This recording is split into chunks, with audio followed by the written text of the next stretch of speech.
Good morning, good Friday morning. Woo, it's cold here in New York City, but not cold in this room where I am. Welcome to the coding train. Today is a day that has been a long time coming. It's almost become a bit of an inside joke. I don't know if it's so inside, an open joke. And I'm a little bit afraid to actually move forward and cover this topic because I enjoyed the fact that it was just a thing that I probably would never get to. But today I'm going to do it. Computers will not crash, fire alarms will not go off, lights will stay on, power will stay on, you might leave and go do something else, but you might be watching. I will still be here. I'm going to talk today on the coding train about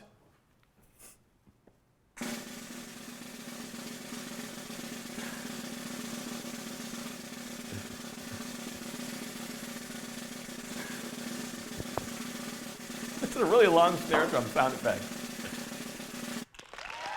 Oh, I didn't even say it. God, my timing is terrible. We'll do this one. Chrome extensions. Thank you. Thank you very much. Thank you. Thank you and good night. Thank you. Thank you. Thank you. All right. So here we go. So first of all, before I get to that, I want to, so I have a limited amount of time today, although I do have 2 hours, which is not that limited amount of time for a live stream, but I have a bad habit of live streaming for 3 or 4 hours often. But I want to make some announcements first and just cover some, business is the wrong word, but just some kind of admin, logistics stuff about the channel and my plans for the future and that kind of thing. So I'm attempting to have a new system. If I go to the Rainbow Topics GitHub repository, oh no, actually, I think actually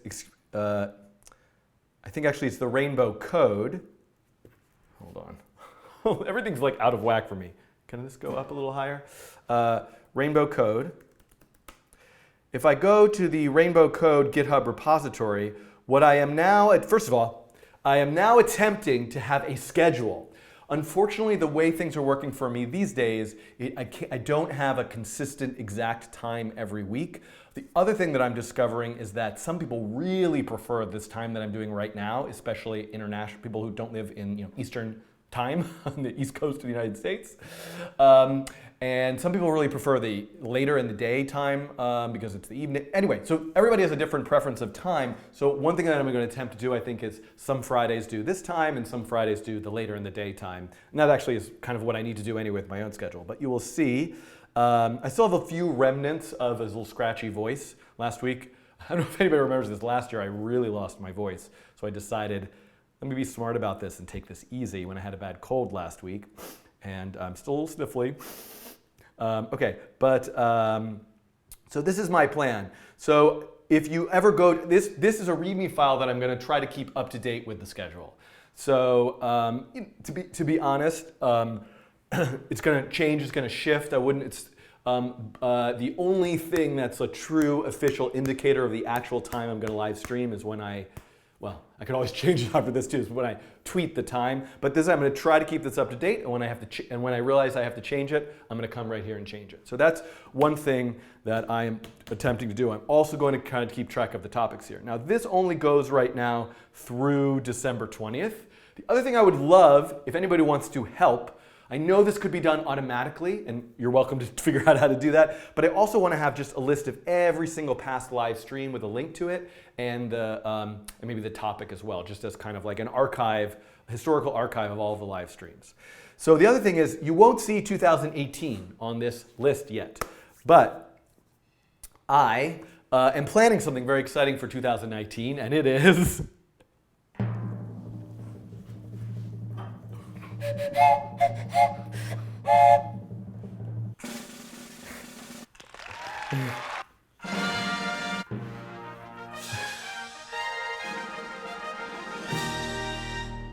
machine learning. So I am going to attempt to come back in the new year, in 2018. I have lots of big plans for this, to do a whole set of tutorials and examples and demos around machine learning in the browser.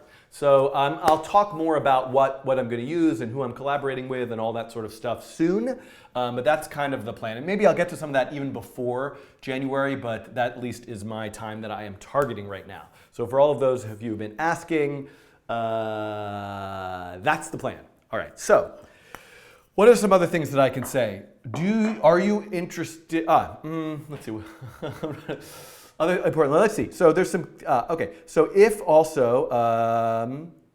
you're interested in supporting the work that I do, you can buy some merchandise at storeenvy.codingtrain.com. You can also become a patron through this crowdfunding site called Patreon. And if you join the patron group, you will get an invite to a Slack channel, which is one right here where I'm seeing that gray wizard in the Slack channel is asking me if the board is clean. It is clean. Do I have an eraser? No, I never have an eraser, but I do have a whiteboard marker. So thank you, Gray Wizard, for that. So, at different levels, I'll attempt to send you a gift and that sort of thing. Now, I am very behind on sending out the patron reward. So in case anybody who's watching happens to be a patron, I want to let you know that Mathieu and I are going through spreadsheets and lists and checking in and organizing. So I'm hoping to get everybody who's at least joined all the way up to the beginning of up until now, basically, something by the end of the year, mailed out by the end of the year. So that's kind of my goal. And if at any time you feel like you were supposed to get something, but you didn't get something, send me or send Mathieu a message, a direct message in the Slack group. Okay? So that's what I want to say. I think that's about it. All right, so I'm going to get started. Let's see. So first of all, let's just check in on a couple things from the community. Let's look at hashtag circle morphing. Let's see if we've got. So recently, the most recent coding challenge that I did was about circle morphing, different algorithms and techniques inspired by a GitHub repository and tutorial video from Golan Levin of different ways. And this looks like something that's responding to sound. So, oh yeah, it's responding to sound and it's changing between the circle and the triangle. So morphing from a circle to a triangle to a square. Here's another one. Ooh, this is really nice. This is good for meditation.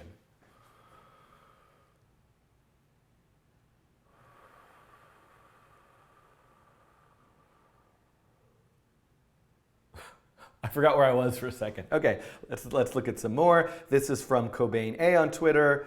Oh, look at this. This is something that's not related to the coding challenge, but whoops. And what just happened here? I don't know what I just did. Oh no, top. Okay, so anyway, so let's keep looking. Oh, this is kind of a wild one from Robert Swain on Twitter, which is somehow combining the maze generation tutorial I have with the A-star pathfinding to get all the vertices along the path of a triangle. This is I have no idea how this works or what it's doing, but it's kind of nuts and amazing in a wonderful way. Ooh, I have not seen this one. Whoa, that is wild. Ooh, this is a lovely one. I have not seen this one. That is pretty cool. So please continue. Let's look at this code pen. Continue to share your. Oh yeah, look at this. That's pretty nice. Look at that. Oh, chaos to order to chaos. Gotta love that kind of stuff. Let's hit refresh. Watch this one more time. Oh, so this looks like all the points of the vertices of that circle being just in random locations and then all slowly moving back to their original location. Wonderful. Okay, so I'm looking at the chat and I'm seeing that my computer science class just finished. Oh, excellent. Go computer science class. All right, so I want to get started. The other thing that I want to quickly check in on is I'm going to go to my Twitter feed /Schiffman, and I'm going to go to this thread, and let's look at Noah Van Boven. If you are watching, I need a link to your extension if I'm going to use it as something to show. So I want to just get a few examples of why can I not use my computer today? I want to get a link to some creative Chrome extensions. And let's look at this one. I think this one might have some interesting language. Oh, that's pretty great. Bookmarklet. Okay, this is a family-friendly coding show, though, so I think as much as I appreciate subversive and strong activist artworks, I might not use that one just for today. So this is, okay, this is great. Deletionist. I'm looking for Girls versus Git from Addy Wagenknecht. Anybody in the Slack channel, if you can pull something from the YouTube chat or if you have something, I'm looking for examples of creative, artistic, activist, subversive, things that are Chrome extensions that are maybe not necessarily what Chrome extensions were intended for in the most obvious sense that a business might use to, you know, tell you if there's a coupon on the web page you're on or whatever. Okay, so I'm looking for, this is a Chrome extension from the artist Addy Wagenknecht, who is fantastic, great. So I've got the deletionist, I've got this one. There is one which is like called Code Doodles, Chrome extension. I think this one is a nice one. Maybe if I just go to the page for it. This is a great one. And wordless web. This is one of my favorite projects, but I couldn't find it. Corey Forsyth and G. Lee, this is a wonderful bookmarklet called Wordless Web, but it doesn't seem to exist anymore.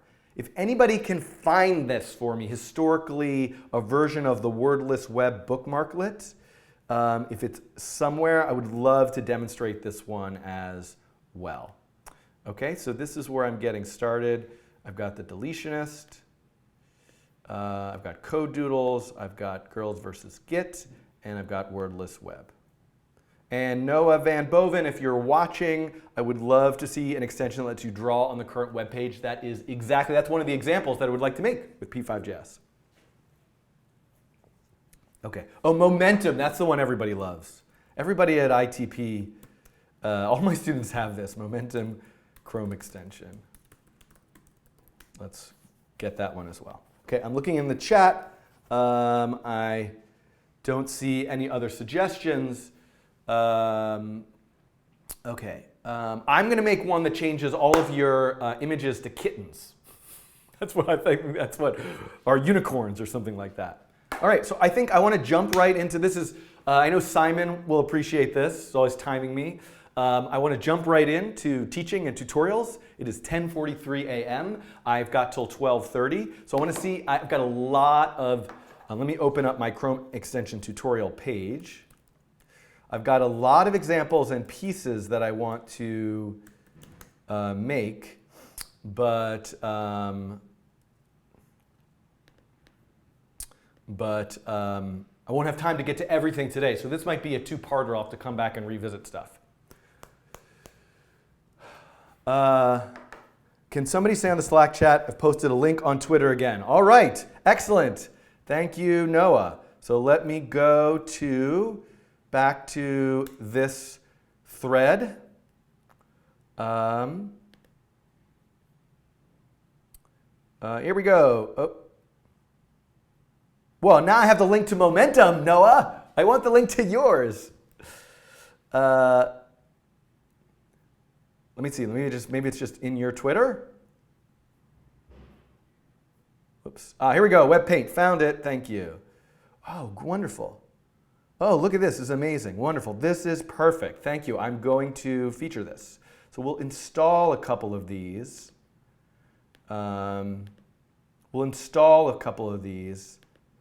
Web Paint being one.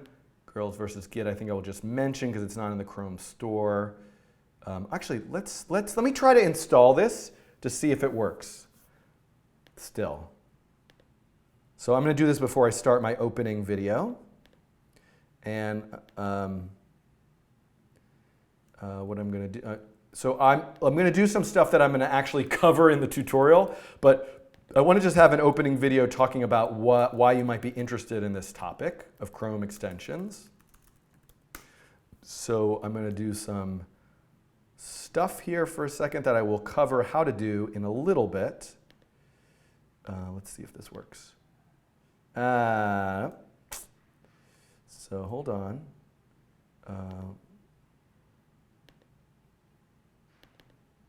Here we go. There we go. Great, this is working.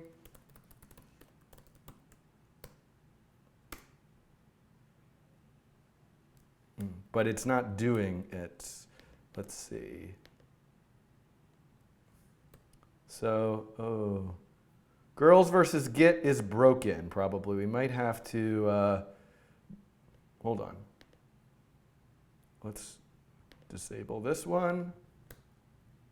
We might have to fix it. We might, as a community, have to pull request. So I'll just have to talk about this one. It's too bad that I can't show it. I wonder if I can debug this really quickly. Helper functions JS cannot read undefined get. Let's just try a different page. See if it activates. No. Oh, I'm going into the territory of things that I don't want to do.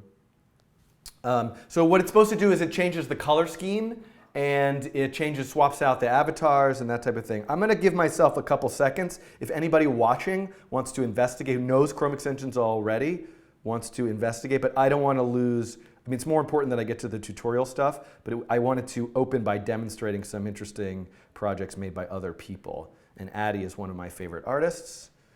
Oh, this is a packed one. Hold on. Let me just try one other thing. Disable. No, okay, hold on. No, okay. So let me go to source, scripts, helper functions. Let's just see if we can fix it. Because GitHub probably changed line 63. Oh, whoa. So there's like some parsing going on of, oh, maybe because I'm not logged in? No. So I don't think I'm going to be able to effectively debug this without losing too much time and not getting to the tutorials. So that's fine. I will just show the homepage for it. We don't have to run it.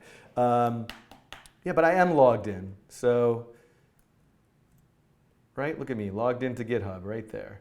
So I am going to just not worry about it. So let's remove this one, and I will come back to it. I will look at that later, and maybe it'd be great to have that extension. I mean, it's an old project from years ago. I don't know if Addie is interested in keeping it maintained, but I would certainly be happy to help. I am going to at least open up her website so I can mention that. All right. Anybody find Wordless Web? All right, I think I'm ready now.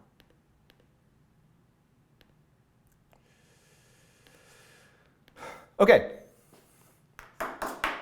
Oh, good.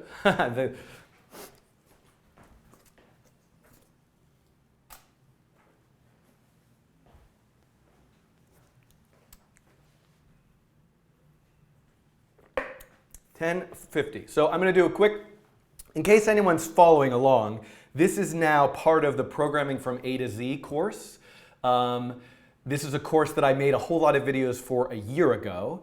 And then I recently, this year, added some videos about chatbots. And oh my goodness, I just have to mention,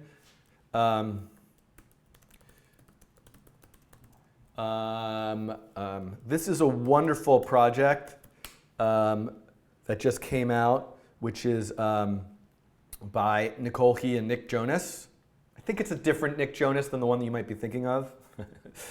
Called Mystery Animal. It's a voice experiment for Google Home. And Nicole wrote up a really amazing Medium post about how this was made. So I would highly encourage, so this, I actually, one of the tools that she used is called Dialogflow.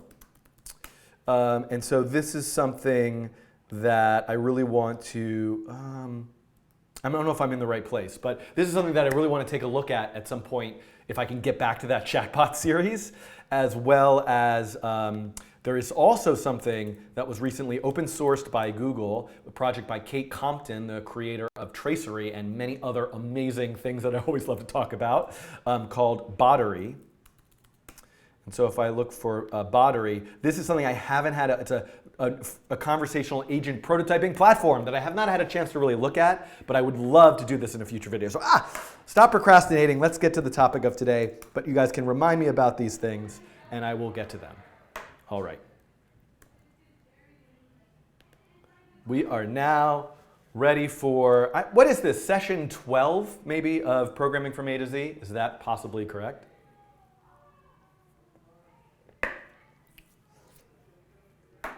All right.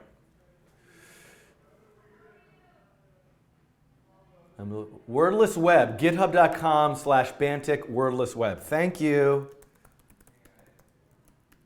Wordless web. Oh boy. Let's see. Let's, is this, let's just try. All right, bantic.github.io. Is it hosted with GitHub pages? Whoops.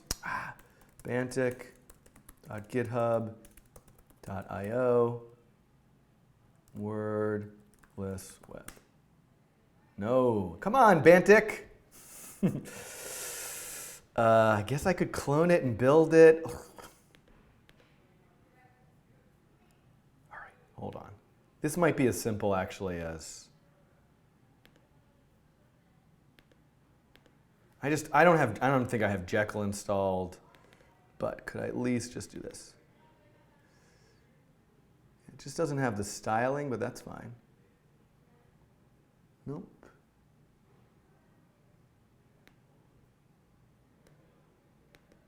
Nope. This is totally it. All right. Do I have Jekyll? This is making me crazy. It's probably not worth.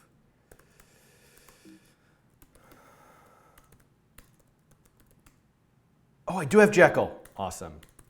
I don't want to go through installing it. Jekyll serve. Whoops. I typed in server, but that seemed to do something by accident. Okay. There we go. Wordless web. Let's just try like NewYorkTimes.com.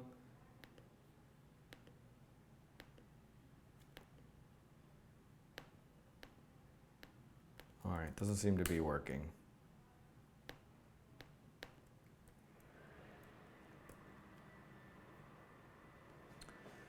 Oh, it needs to connect to, because that's not there. Okay, I'm gonna have to, hold on. I know I could fix it, but I'm just not going to. I'm gonna get to the topic. I know how to get this working, but it will be here. Later I'll come back and get all these other projects that I love working. The deletionist is kind of a similar idea here. Okay. All right. Let's get started, everybody. Are you ready? Session 11. You sure the chatbot wasn't session 11?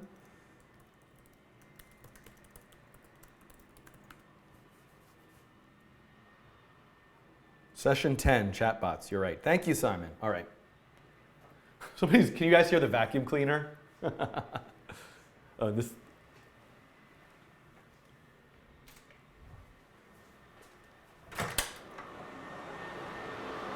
It is a very loud vacuum cleaner. I'm now in the hallway. And hopefully it's not causing too much of a sound problem when I'm here in the actual room itself.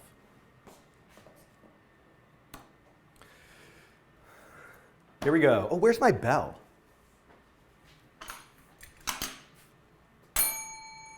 Hello. Welcome to another session for the course Programming from A to Z.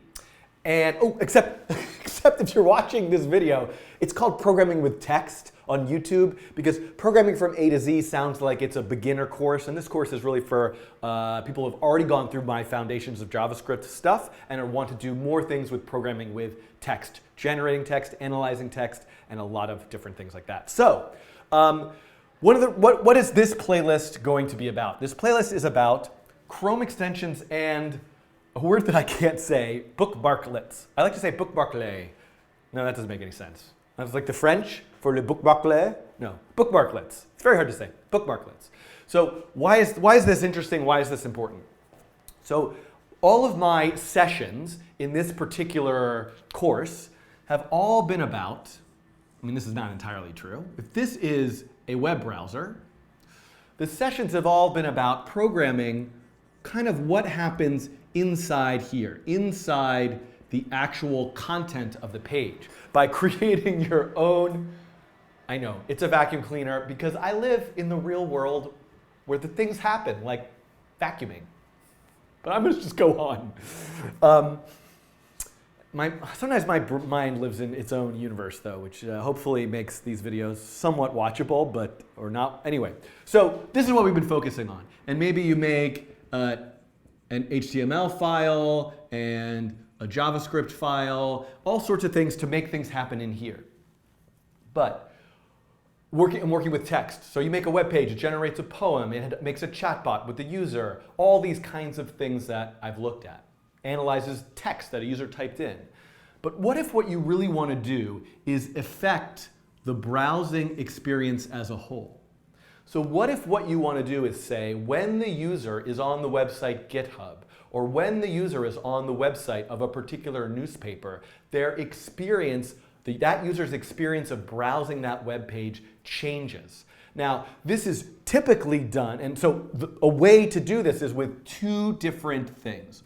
One is called a bookmarklet, which is a way of creating a simple bookmark button that can live up here, that can run some JavaScript code to alter and change your view of the current web page you're on. The other is called a Chrome extension. Now, you can imagine here the reason one limitation of me making this tutorial video is that it is a Chrome extension. It is only for the browser Chrome. But it allows you to essentially make, if you think about Chrome like you might think about your phone, you could develop an app for your phone to alter your experience of using your phone. A Chrome extension is like an app for the web browser, Chrome itself, that allows you to alter the behavior of the browser beyond just what's happening in the page. So you can add interface elements, you can know about what people are typing into the address bar, you can create a page that shows up whenever somebody has a new tab, you could know that somebody said new tab, you could pop up a timer whenever a user is on some sort of like social media website to tell them you only have 5 more minutes to look at this website and then close the tab for them. Anything you could do to alter, subvert, change the browsing experience. Now this exists as a business model because companies can make Chrome extensions to offer you a coupon or I don't know, have pop-up chat pop-up that offers to give you help on that page. I use a Chrome extension called TubeBuddy, which I'm now by accident promoting, which gives me extra features to see how to manipulate and know my stats and all this sort of stuff while I'm browsing YouTube. So that's really, but what I want to think about in this playlist are this idea of, I'm just going to call it, for lack of a better word, creative Chrome extensions. So what if you create a Chrome extension to subvert, distort, change our browsing experience for the purpose of social commentary or art or activism? And I should mention there's something important about this. This is not something that you can just put on somebody's computer. You can make a web page, put it on a web server, email all your friends and say, come to my web page, but you can't put a Chrome extension on somebody's computer without them opting into that. We'll see that in a moment as we look at the Chrome extension store. However, I'm not really in this playlist going to focus at all about how you can deploy your Chrome extension to the store. I'm going to show you how to use a Chrome extension in what's called developer mode. So you can write and create and debug and edit and change your Chrome extension right there on your own computer. If it's something that you then want to distribute, you can package it and put it into the Chrome store, and I assume there's some kind of approval process there, but we're going to stay with this sort of local development environment. So this is kind of the overall picture. And so in the first tutorial, what I'm going to do is as a warm-up, kind of look at a bookmarklet, which is kind of a much simpler, lower barrier of entry point to just do something interesting with manipulating the browsing experience. So I'm going to start with that. And that, so if you want to get to the code stuff, you can stop this video now and just go to the next one. But what I'm going to do before I get to that is let's look at some examples of some different Chrome extensions. All right, pause for a second. Oh, is there a CS50 live stream going on right now? How do I watch that?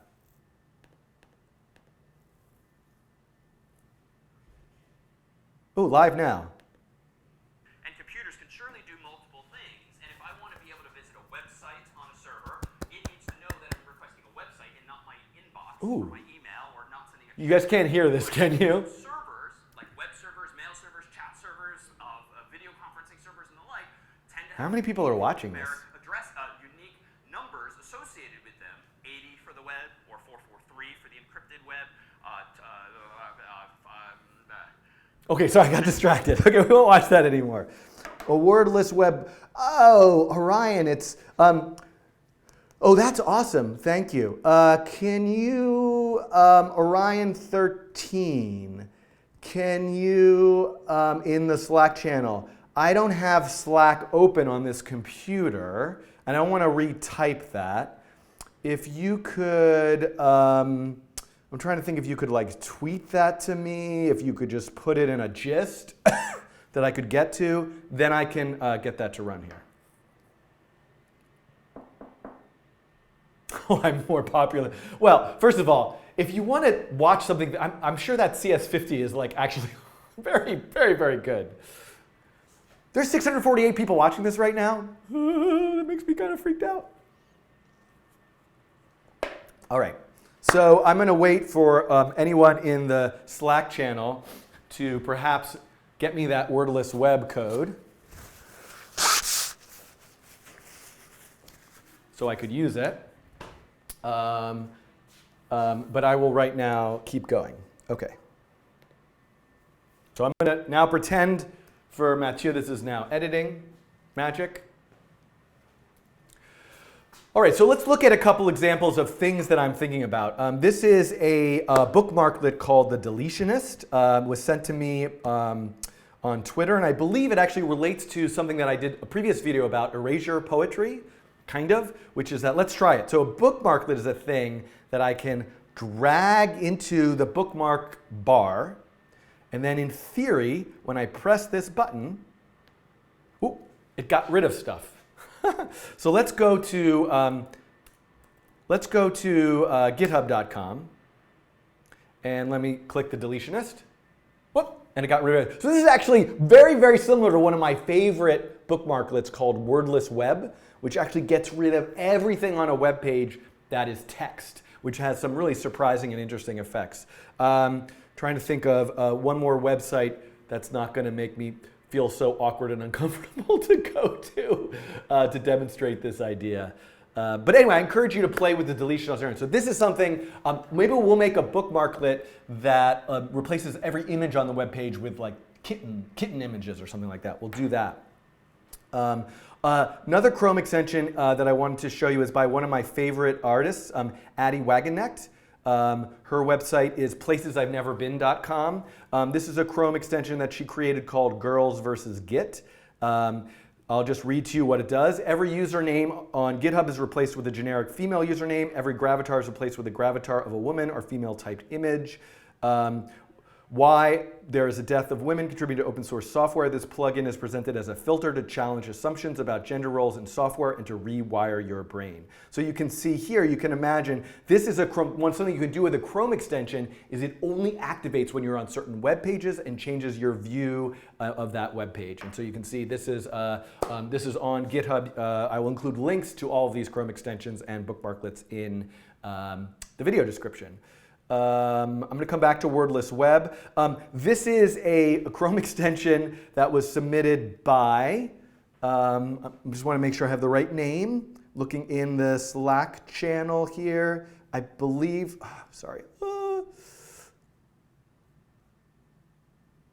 Noah Van Boven, I apologize for pronouncing the name incorrectly, called Web Paint. Let's try adding it. So if you make a Chrome extension that's in the actual Chrome extension store, you can just go and hit Add to Chrome. Now here's something really important. This is what I mean by opting in. Chrome extensions get a lot more permission to do stuff beyond what you would normally have just in a generic regular web page. So this Chrome extension says it can read and change all your data on the websites you visit. Presumably this has been vetted by Google, I suppose, and it's in the Chrome store because it doesn't do stuff like, steal all your passwords. But this is certainly, there are certainly security and privacy issues that are at play here. But I'm going to add this extension. And then what I'm going to do is I'm going to go back to github.com/Schiffman, A to Z. I'm going to, now one thing a Chrome extension can do, and we're going to see this, is you can add menu options to the menu, like this button. So now I'm going to click this button. Oh, and look, you can even do a pop-up. Oh, I'm going to show you how to do pop-ups too. And I'm going to pick this pencil, and now I'm going to just start doodling over it. So this is, by the way, this is very similar to a, what else can I do? This is so fun. This is way better than my example. Anyway, I clicked off of it. But you can see this is something that I intend to make as part of this playlist, a Chrome extension that allows you to use P5.js to draw and make a canvas overlay over your, over the web page that you're currently browsing on. Okay, another Chrome extension is one called Code Doodles. This is something you can do to, I forget what it's called, but to create a web page that appears. So right now, if I make a new tab, I don't have a Chrome, any extension that replaces the default Chrome new tab, which just shows me the Google search bar and some recently visited sites. But Momentum is another one. All my students all have this one. I should probably install it. But let's try the Code Doodles one. So I'm going to add this one. It says, this one, all it can do is replace the page you see when opening a new tab, add extension. And so now, every time I make a new tab, I get, whoa, I get some cool, interesting code doodle project. Whoa. So I would have to research this more to know credits-wise, like who these are coming from. I wonder if it's still, oh, it's loading. Wow, these are all like super crazy WebGL 3D things, which is kind of wild. So, so you can see the range of possibilities. I also wanted to mention, I'm just checking the chat here. I'm already getting, okay, so I'm getting all these great messages about other Chrome extensions and things. But I also wanted to mention Wordless Web, which is one of my favorite projects, very similar to the Wordless Web, sorry. By Corey Forsyth and G. Lee, which this is a Chrome extension that takes whatever website you're on. So you can see this is an image of Facebook and just gets rid of all the words, and all you're left with are just the images. So it'd be interesting to think about doing one that does the other. So I hope this video gives you kind of a general introduction to the, this is the worst diagram ever, overview of why it is we're here, and a range of some kind of creative and artistic possibilities. And what I'm going to do in the next bunch of videos is just really go through the nuts and bolts of how to make these things. And then at some point, hopefully towards the end, I'll do a couple coding challenges to make some quirky Chrome extension or Bookmarklet projects. Okay, thanks for watching, and I'll see you maybe in the next video. Okay. All right, so that could use some improvements. Thank you for everybody submitting Wordless Web and the fix for girls versus Git. But I think that's going to do it right here. All right. That's the end of my coffee. I didn't drink coffee for like 2 weeks because I had this like cold and throat thing. But today, I'm back. All right. So I'm looking, I'm thinking. Okay, so let me get set up for the first. Let me get set up for the first video. So what I'm going to first look at how to do is make a book. Let me call this, I'll just call this folder Chrome Extensions. And I'm going to make a folder called Bookmarklet. Bookmark, see, I even spelled it weirdly. And then all I need, let me go back here. Let me open this up in Atom. And we actually don't need to run a web server for doing Chrome extensions. The way we're going to deploy them to the browser is going to be a totally different way. But for this bookmarklet, I am going to. Excuse me. So I'm going to go to desktop, Chrome extensions, bookmarklet, and then I'm going to run a little server. I mean, I actually could get away without running a server, but it's totally fine. So now I need Chrome open, and I'm going to make a little web page, call it index.html. What's like some generic, let me just go and grab some, like a, whoa, oh seriously? Let me grab some index.html from somewhere else. And I really don't care about a lot of this stuff. Don't need any of this. Just want a very generic. This is good enough for like totally generic HTML, right?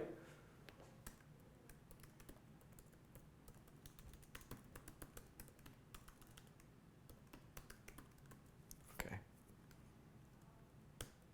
Okay. And then, all right. So, oh, thank you, Simon. I want to clear out all of the, ooh, that's a nice one. I love actually having this. I do want to clear these out because I want this to be empty when I get to, I'll leave this one in here when I get to demonstrating this stuff. Okay. How's everybody doing? Everybody okay? I think we're ready for make a bookmarklet.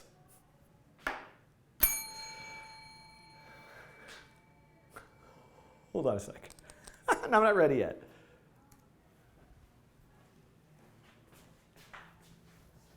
Yeah, I'm going to erase this.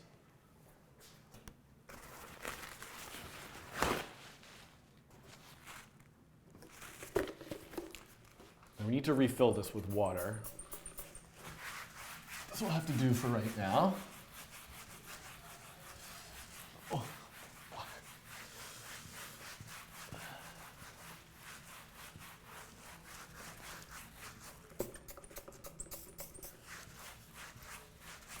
This will just have to be fine for now. All right.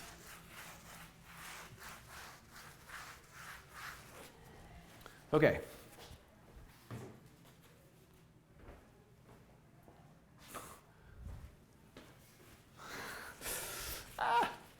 Let's see, do I have another? This is making me crazy how dirty this is right here. So let's try to, there we go. It's a bit better.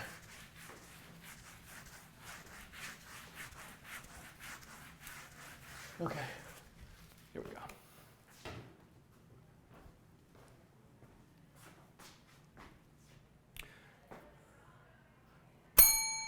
All right, in this video tutorial, I am going to make a very basic, simple bookmarklet. I might come back and do like a coding challenge with a more like sophisticated one, but this I just want to show you the basic idea. And this is really just a warm-up. A lot of things that you could do. So this is a warm-up. Oh, I should really just get to the code, but let me start over. Okay, I got it. Hello, this is a video tutorial where I'm going to show you how to make a very simple, basic bookmarklet. And this is really a warm-up. My goal here in the next video, and the video after that, and the video after that, is to start looking at Chrome extensions. Chrome extensions are a much more powerful way to affect the browsing experience as a whole, and actually the interface elements and all sorts of stuff in the Chrome browser. But a bookmarklet is a really quick and easy way to add a button that's like a bookmark that triggers some code that changes your browsing experience. So let's look at how that works. So before I get to that, I want to talk about some things about JavaScript. And you know, I'm going to kind of live in ES5, which is kind of the I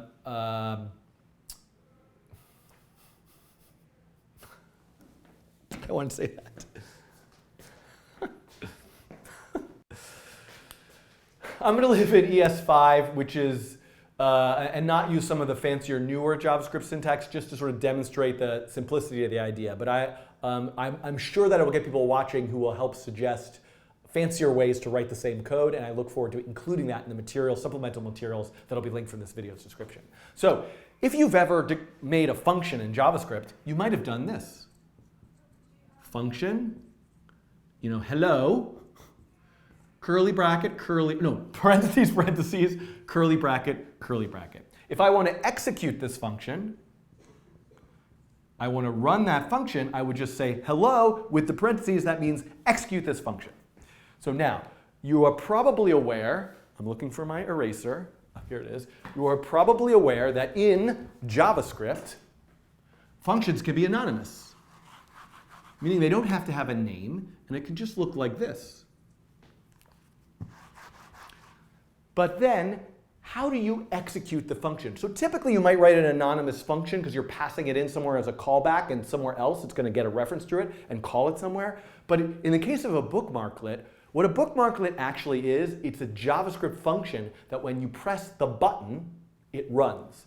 And so a funny thing that you can do, if this is the entire, right, remember if this was named hello, then I could execute the function with the name and these two parentheses. But I can actually just execute the function by putting the two parentheses there. So this is like an anonymous self-executing function. Again, I think that's right. There's some probably appropriate technical term for it. So this is actually, so what a bookmarklet actually is, and if I just put something like console.log or alert, maybe alert will be a good, I have this like mission in life to never ever use a JavaScript alert, and I'm going to do that.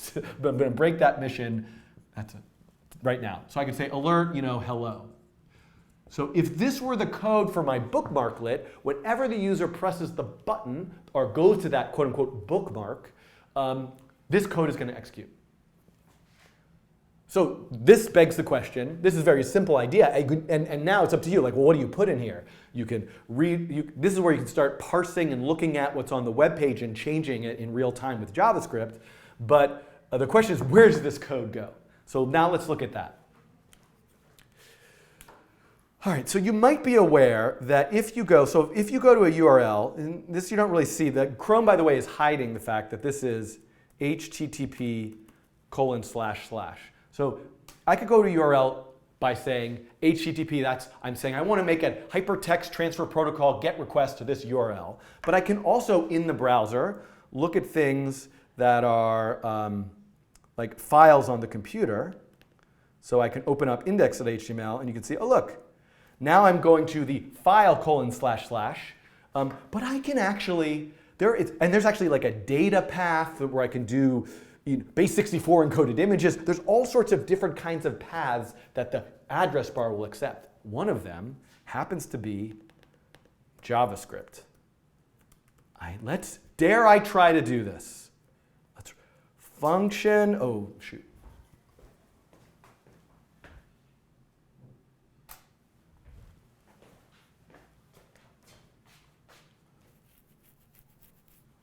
But you know what I need? Do I need parentheses around the whole thing? Yep. All right. Function. Oh, I am remembering something that I'm also being told in the chat. I made a little mistake here, which is that in order for you to execute this function the way that I've described here, you actually have to also enclose the entire nameless or anonymous function in parentheses itself. So otherwise, it's unclear, I guess, to the interpreter like what this actually matches up with. So this is execute the function that's inside these parentheses. I'm pretty sure that's required. So now let's come back here. And so the reason why I thought of that is because now I'm going to actually just type that code in right here in the address bar. Function is going to be really hard. Function, curly bracket, alert, hello, semicolon, close curly bracket, close parentheses, parentheses, parentheses. So this is me saying I want to go to this URL. It's JavaScript : // Actually, I don't think you need the / if I'm thinking about this. I think it's just JavaScript : and then this code, which is a self-executing anonymous function. So I'm going to zoom back out here, and I'm going to now hit enter as if I'm loading this web page, and I get this alert. The page says hello. So that's actually what a bookmarklet is. Now I wish I had copy pasted that, because now all I need to do is I can have a paragraph, and I can say, hey, this is and I can say ahref equals bookmarklet. All right, so take a look at this. Now we can see this here. Now if I click on this, nothing happens. So what can go in what can be the href to an A tag? It could be a URL. It could be lots of things.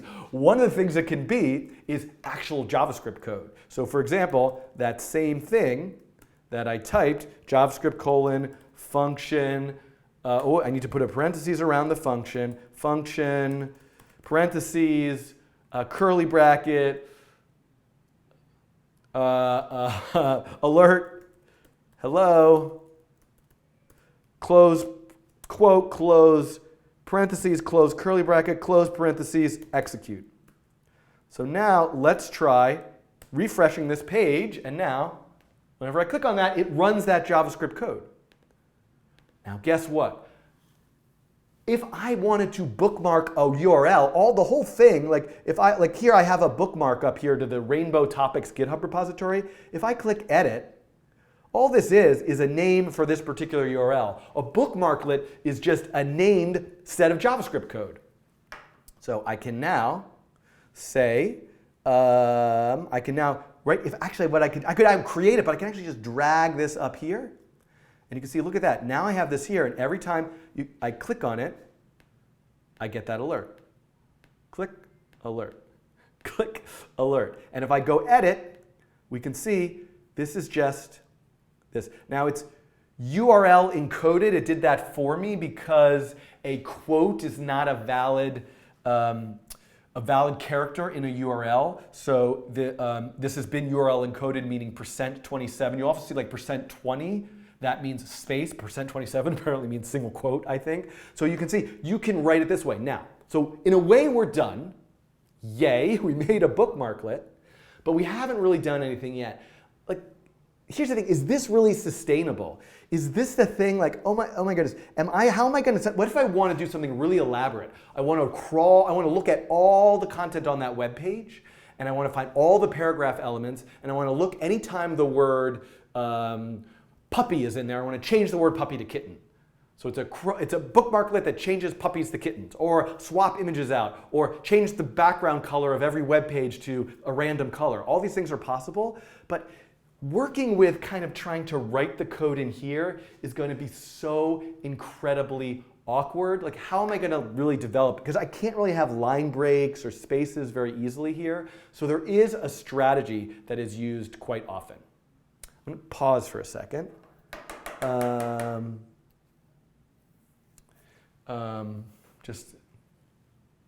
thinking about where I'm going with this. Is this helpful so far? What have I missed here? Okay, so yeah. All right, I'm thinking, all right, I think I know what I'm going to do. So the next step that I want to show you is how could I write all of my bookmarklet code in a separate JavaScript file and then simply point to it from here. So in other words, what I want to say is new file. I'm just going to call it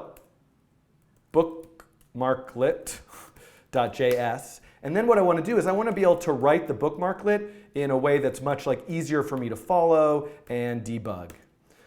So for example, something that I might do is I might say, console log bookmarklet starting, and then I might say, now I don't have access to, there is a way to gain access to JavaScript libraries. Like I could have jQuery or P5 be a part of what I'm doing, but I'm going to just do stuff with native JavaScript. So I could say, for example, let paragraphs equal equal document.get elements by tag name, p, and then I could say for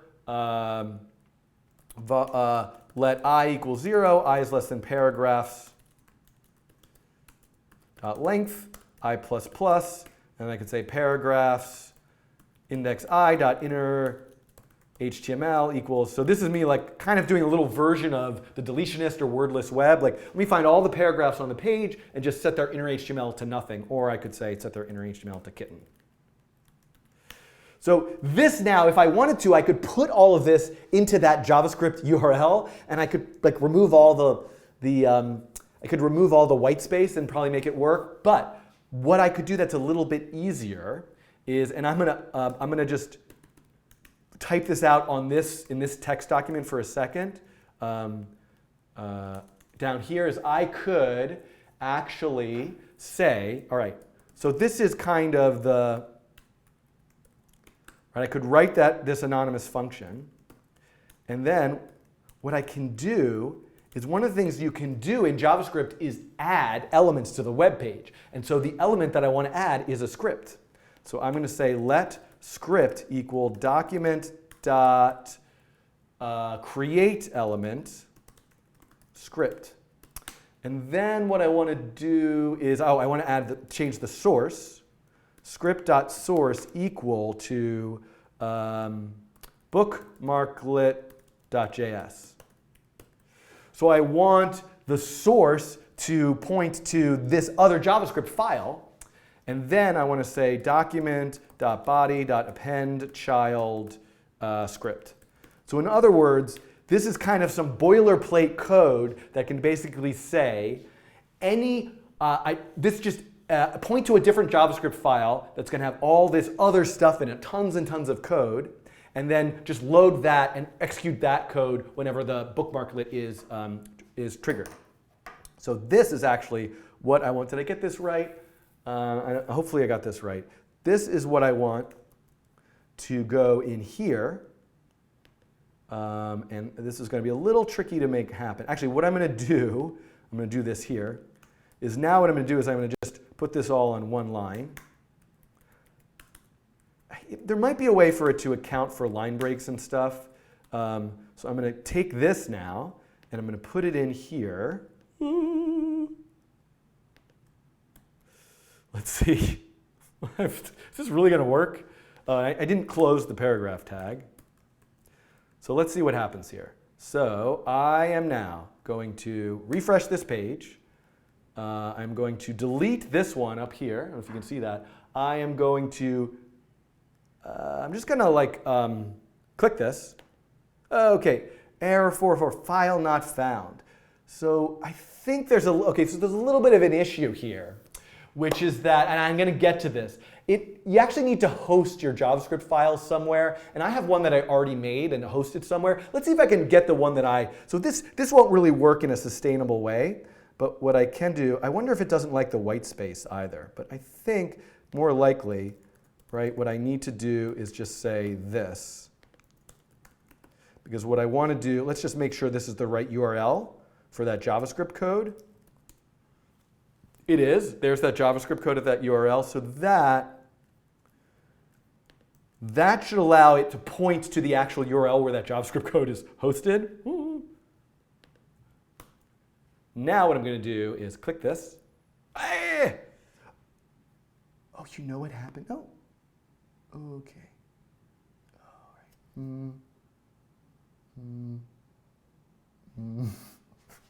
Wait, I'm going to check this. Time out. I'm going to check don't get lost in a bookmarklet for the whole, script.js or main.js. Oh, shoot. I should just go for the pre-made example that I made, but now I kind of want to know why this isn't working. Does it need to be double quotes?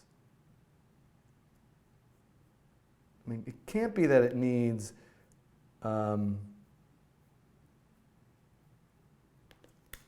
that shouldn't matter because it's just JavaScript code.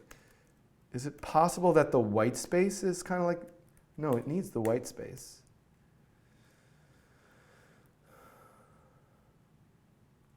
Anybody see what I've done wrong here? Let me go back again.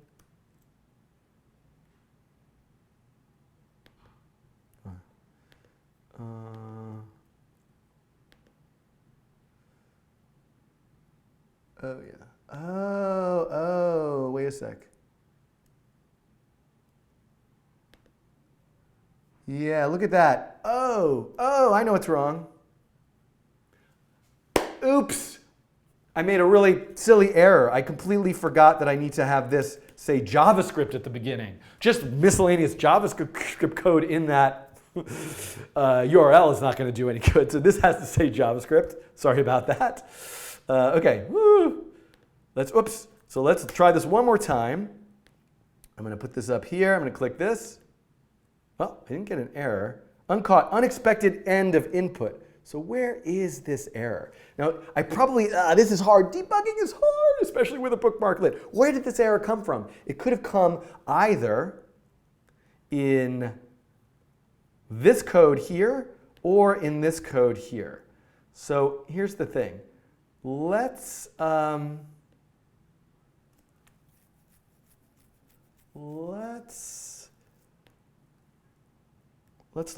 look at this and see if I can see an error. Oh, look at that. Nope, double quote, that's fine. Script. So one thing we can try to do is,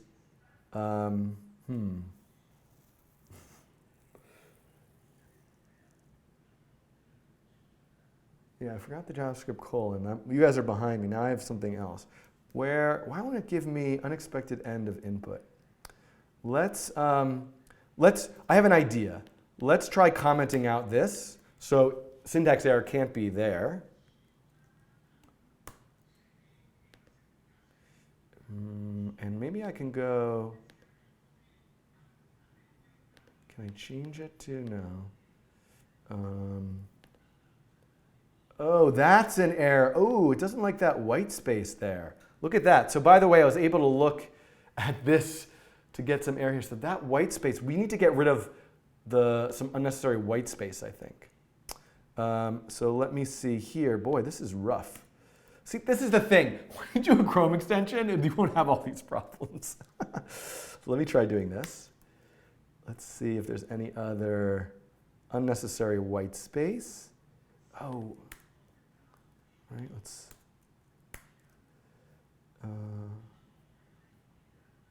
see. I think they have to have white space here. So let's try this now.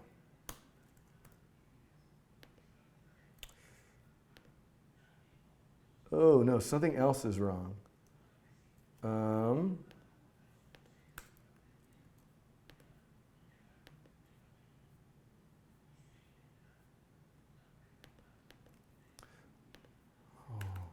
Debugging is hard.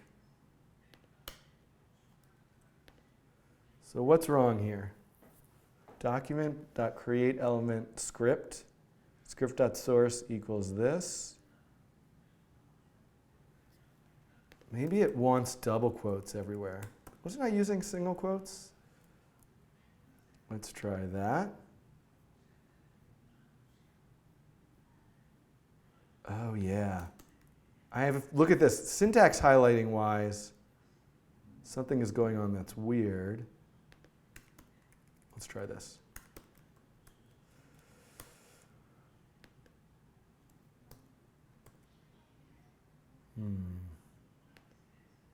Other thing I want to do is clear browsing data. Oh!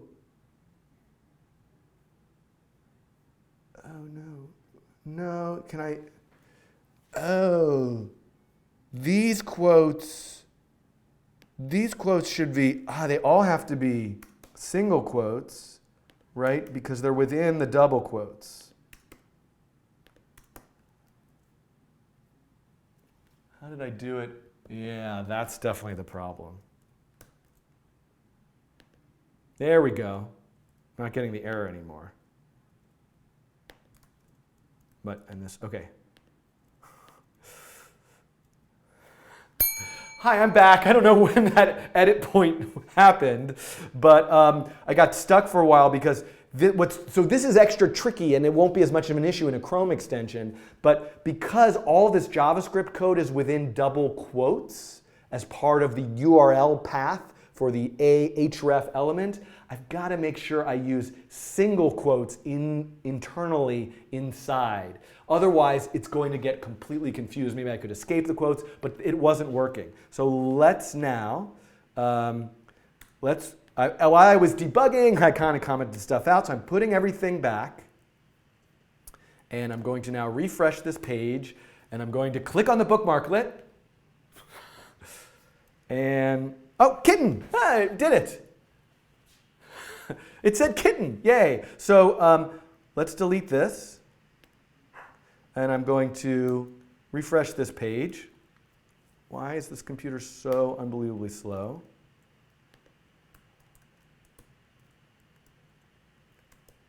Hold on a sec. I need to come. I think something crashed. I think I might have hold on. Time out for a second again.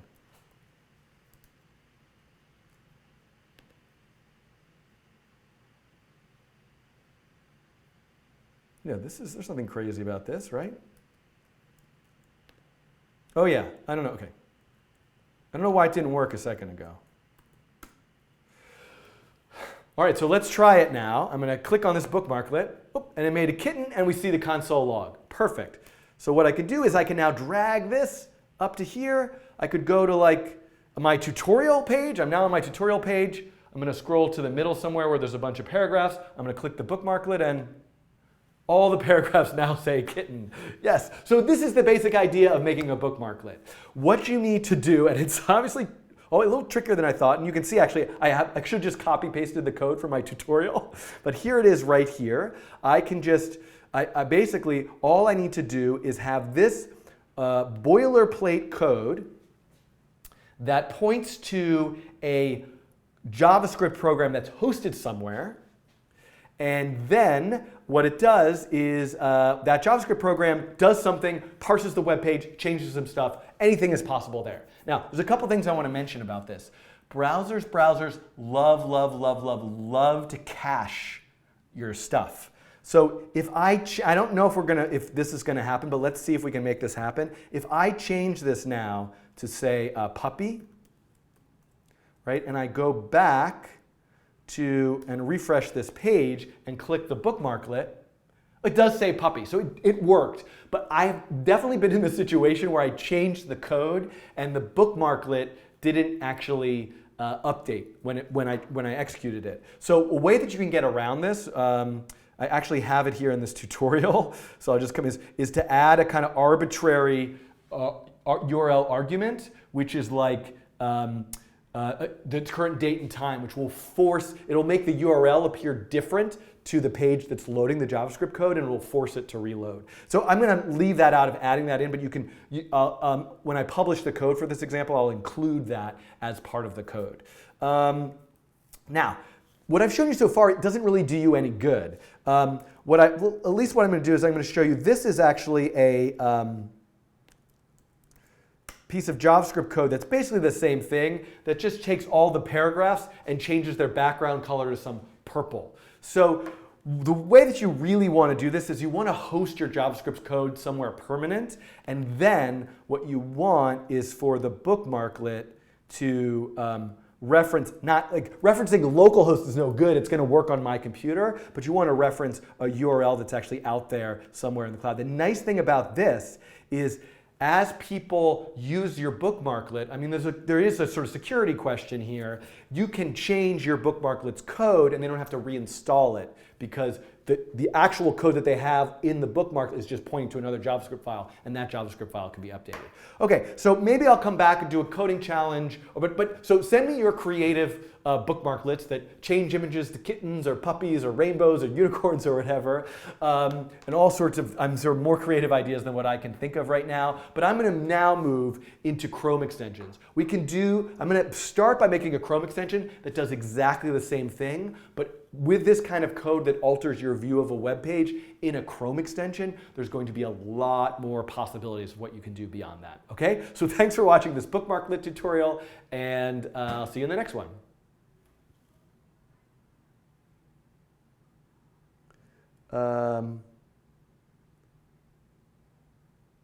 Yeah, everyone's telling me about the quote stuff. All right, so is my hair green? Is my hair looking green today? It's probably just because this is a, what's behind me is a green, oh, you can't see that, it's a green screen, but I'm keyed out. All right, how is that? What am I doing on time-wise? 11:40, okay. I don't know, I didn't intend for there to be so much debugging. All right.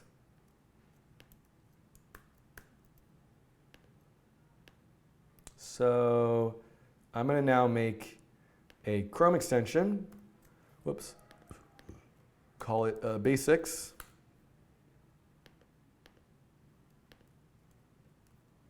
And we don't need this anymore.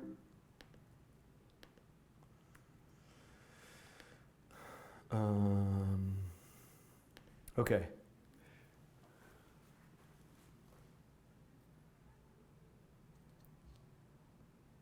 Yeah, I'm looking at, so Flyer Anonymous asks, why don't you look at this chat? I do look at it periodically. It's very hard for me to go through a tutorial while reading a chat. I have to concentrate, even though I am kind of scatterbrained and make lots of mistakes.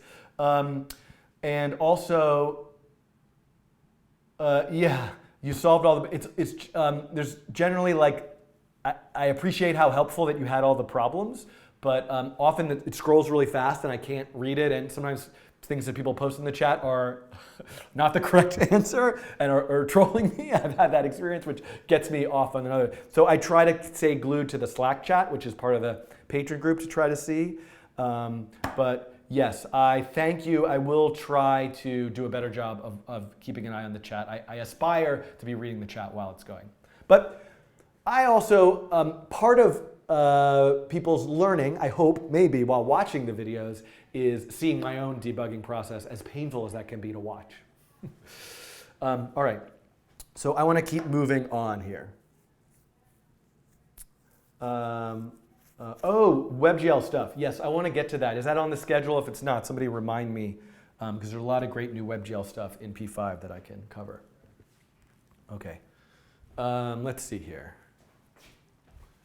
I wish I had some water next time. Let's go back to here. Oops. So we're now going to start actually doing a Chrome extension. Ah, how come this isn't working? There we go. Oh, this is off. Okay.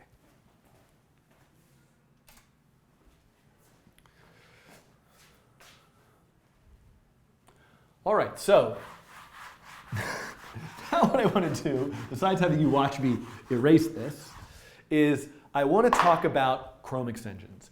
I guess the anatomy of a Chrome extension. I'm going to start with the most basic kind of Chrome extension you can possibly do. So first of all, again, let's think about this diagram. This is the Chrome browser. Maybe there's a toolbar, there's an address bar, there's a whole lot of elements here. All of these elements are things we can control, manipulate, and play around with as part of making a Chrome extension. But I'm going to start with a sort of basic idea of affecting the actual content. So, for any Chrome extension that you make, the first thing that you have to have is something called a manifest file, manifest.json. So this is the first thing that you need. This is a file that has all of the configuration, properties, and information about your Chrome extension. So let's go first make a manifest.json file. All right, so I'm going to go to Atom. I'm going to make a new file. I'm going to call it manifest.json. And so this is just a, sorry, I lost my train of thought. This is just a JSON file. So, and it's going to have, it's kind of like if you've ever worked with node.js, you need a package.json file that describes your project. So there's a couple things that I need in here. I need to say manifest version 2. And so I think there's different versions of like the Chrome extension API stuff, and there was an older one, maybe there's even a newer one, but 2 is the one that I use and it works. I can give it a name, like coding train extension. I can give it like a version, which is just my made up thing, like, oh, it's version 0.001. And yeah, so let's actually just start with that. Okay, so let's start with that. So this is first what I need. I need to have this kind of configuration file. Now, there are a variety of kinds of Chrome extensions you can make. We mentioned this one that overrides the new tab page.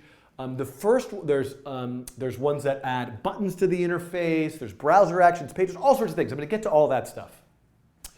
The first thing that I want to add to my Chrome extension is something called a content script.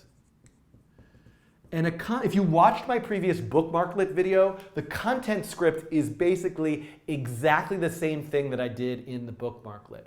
It's JavaScript code that will execute when the page loads.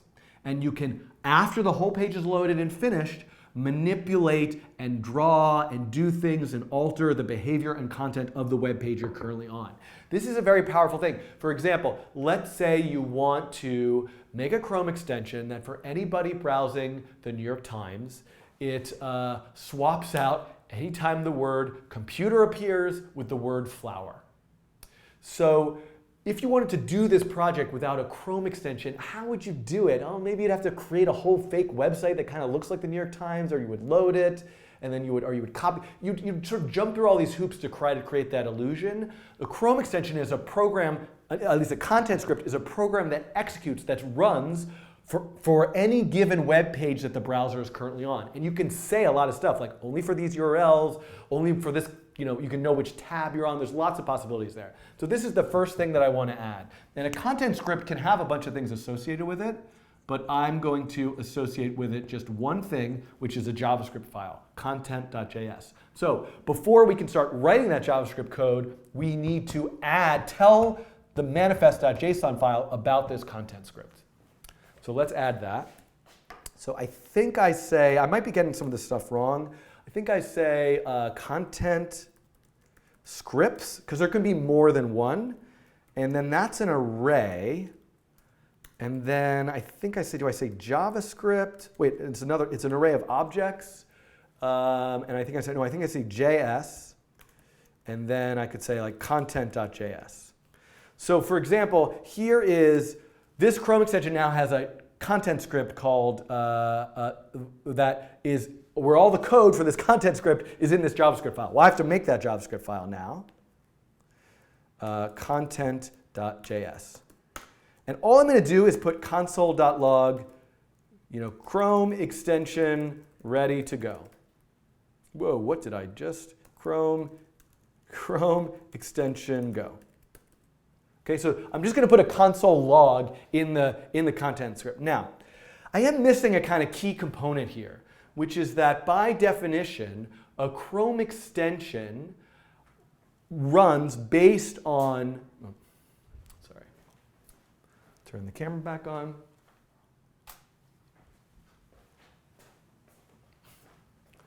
A Chrome extension runs, it first checks the URL of the current page and then decides whether to run or not. So one of the things that I can add to this, I believe, is matches. And that's also an array.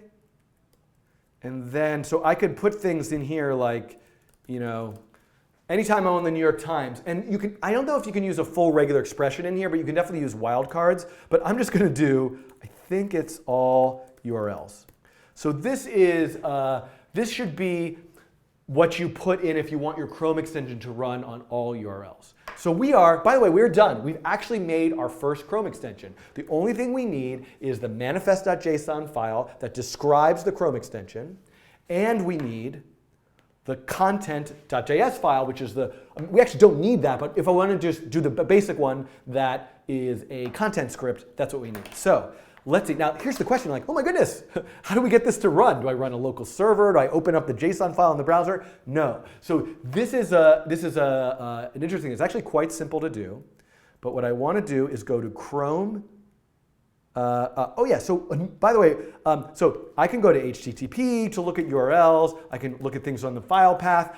In my previous Bookmarklet videos, I showed how you could go to like a JavaScript path to execute JavaScript code. But a lot of things for Chrome, you can get to like the version, settings, all that kind of thing through the URL address bar. This is called, by the way, I think the Omnibox.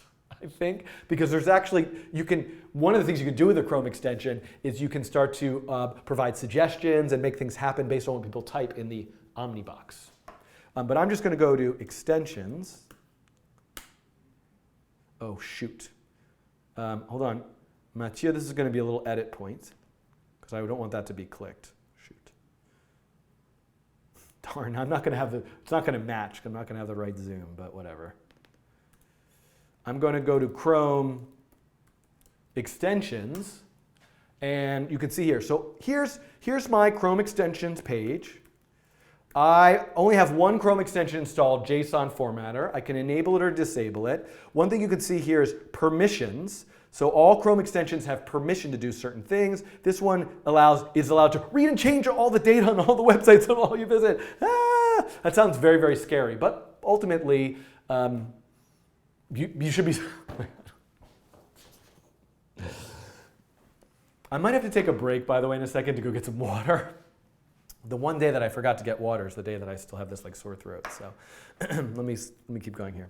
So it says it can read and change all of your data on the websites you visit. This is actually the basic permissions for a content script. That's what content scripts are allowed to do, read and change all the data on the websites you visit. So Chrome extensions are really something you have to opt into, and there are all sorts of security and privacy questions that come with them. But we're just experimenting, playing around, and we want to make Chrome extensions just to run on this laptop here, not to be necessarily released through the Chrome store. So how do I do that? If I want to run the Chrome extension code that I made, I've got to go over here and first click developer mode. And what you see now is that these options now appear. Load unpacked extension, pack extension. The unpacked extension is just the raw code. Manifest.json, the content.js. Pack extension is then a thing I could do to like package it all into a single file to deploy it to the Chrome store. But again, that's kind of beyond the scope of what I'm doing, at least in this video, certainly maybe in all the videos. So I'm going to click Load Unpacked Extension. I'm going to navigate to the desktop. I'm going to go to my folder called Chrome Extensions. I'm going to go to this one called Basics, which is where I have those files. And I'm going to hit Select. And now we might find out that I might have made a mistake. I might get an error. Let's see. Oh, so excellent. I got an error loading an extension. So this is what happens when you incorrectly format your manifest.json file. So I'm going to have to look. I'm sure somebody in the chat is already telling me what I got wrong, but I am going to try to look and see what it is. So let me go here to manifest.json. I probably could just go to my tutorial. I'm looking for a syntax error. Oh, I know what it is.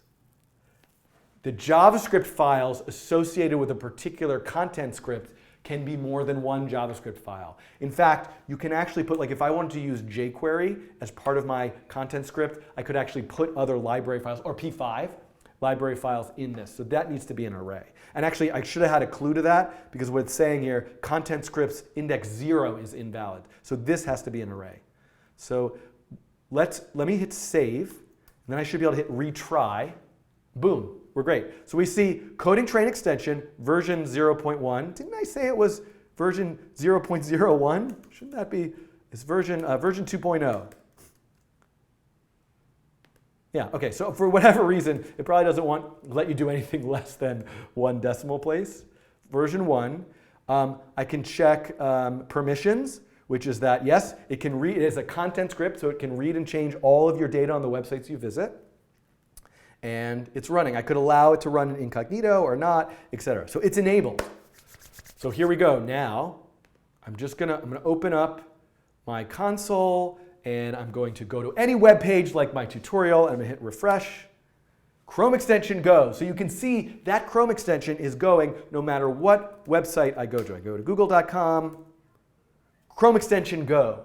So that code now, with that Chrome extension installed, runs for any web page that I'm on. So now I can start to change whatever I want. So let's do something similar to what I did with the bookmarklet. I can say something like, let paragraphs equal document.get elements by tag name. I'm just trying to think of something simple to do. I can, let me try using one of these new, ES6 loops. Why not in this video randomly? So I think I could say for element of paragraphs. I think this is a new ES6 loop, so what I'm doing, why am I covering this in the middle of this video? I'll never know why I just decided to do this. But instead of iterating over with I can just say paragraphs is an array, and I want to look at each element of the array. So let's see if I get this right. And I'm going to say element.style background color equals, some color. So let's see now if now here's the thing. I'm going to go back to this page, and I'm going to get to where there's some paragraphs, and I'm going to hit refresh. Nothing happened. Okay, well, let me make sure. Let me debug this. Right? Chrome extension go, question mark. I should see the new message, right? Now I'm going to go back and hit refresh.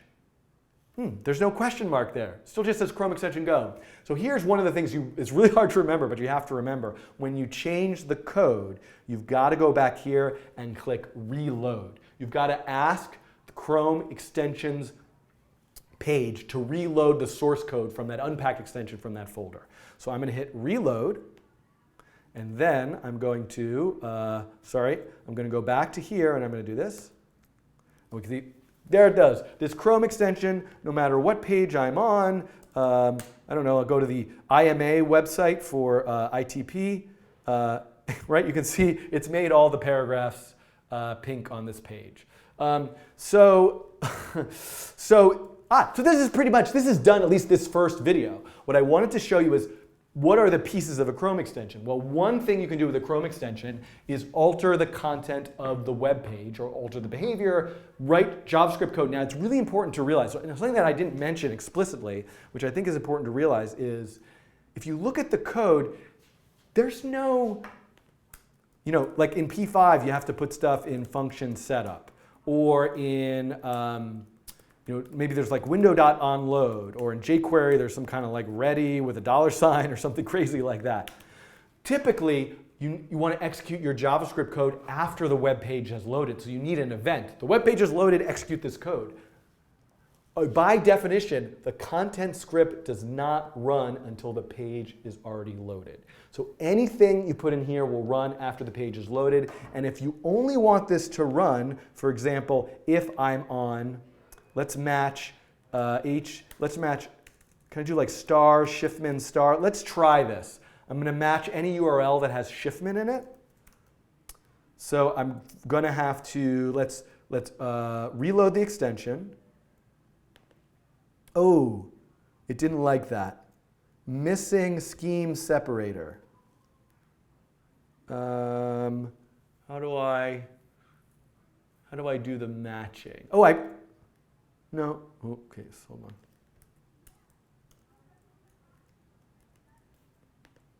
Well, let's just try this. Whoops. Oh, whoops. Hold on. Sorry, this is going to have to be an edit point. I'm going to have to go back to this.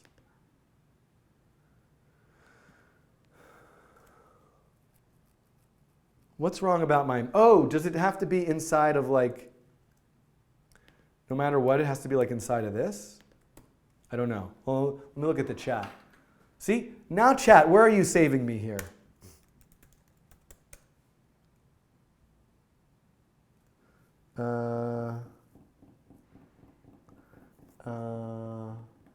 Is this what I need to do? No. All right, I have an example that does this correctly.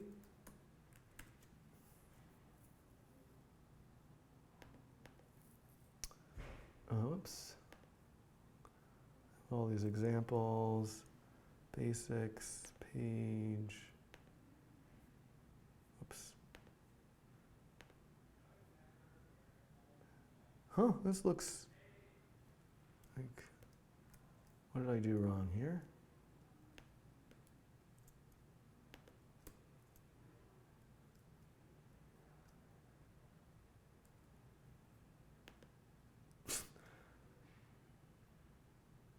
So there's, I guess there's a, all right, so let me.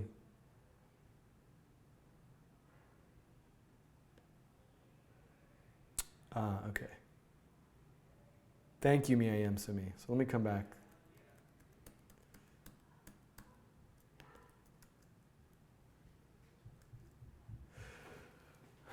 I can also have the Chrome extension work for just a particular web page. There's a specific syntax to what you're allowed to put in matches, and I'm often getting it wrong. In fact, there was a little edit point there because I just had some trouble figuring it out. So Miyam Sumi in the chat just gave me a good suggestion. So you can use wildcards. So I think like this would basically say like any URL with Schiffman in it, or like for example, any URL with GitHub in it. Let's just be, I'm gonna be, so that probably works, but I'm gonna just also show you like I can say like any Schiffman.net page, whether it is, so one thing I could do is like this, whether it's HTTP or HTTPS. I'm pretty sure this will work. So now this content script will only execute on those pages. So I'm gonna hit reload. Oh, there's a comma there. Wait, there should be a comma there. Oh no, there shouldn't be a comma here. That's the last element of the array. So retry, there we go. And now if I go to here, oops, refresh, still making everything pink. But if I go to the ITP IMA website, we can see nothing is now pink. So it's only changing the, it's only running this content script for those URLs. And interestingly enough, notice how content scripts is an array. So I can have certain content scripts for certain URLs and certain content script for other URLs, all within the same extension. So this can become a much larger project with all sorts of permutations. But this is the very basic idea. Okay, so what I've shown you so far is the basic anatomy of a Chrome extension, manifest file, if you want to have a content, not all Chrome extensions need content scripts, but it's a good place to start. Content script, what URLs that you want to match, what's your JavaScript code. What I haven't done is shown you anything about how to actually think about the browsing experience beyond just the actual web page you're on. So for example, what if I want to know when the user is typing here? Or what if I want to know when the user opens a new tab? Or what if I want to add a button to over there that I designed myself, that when the user presses that button, it shows them all the, it shows them every time the word kitten appears on the web page with a count or something. Like, terrible example. So this is what I'm going to do next. And the thing that I need for that, which I will do in the next video, is what's called a background script. A content script is a script that just runs, executes after a given web page loads. A background script, in a way, is a script that's kind of always running in the background, listening to all of the events, the entire experience of using the Chrome software. And that's what I'll show you in the next video. All right. Okay, how are we doing, everybody? Can you, I don't have a lot of time. You know what, I was gonna take a break to just go get some water and use the restroom, but I do have to leave at 12:30. So to be honest, with 20 minutes left, I can go for another 20 minutes. I think I'll be fine.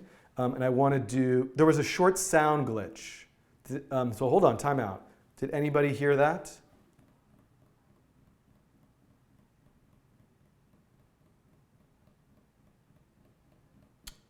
While I wait, Gaster in the chat asks, have you ever been beardless? Yes.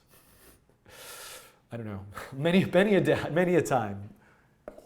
All right, was it during the part of the tutorial that I just did, or redo? Okay. When was it? Just in this? No, whatever you're hearing, it records exactly to the disk. It's the same. There's no difference.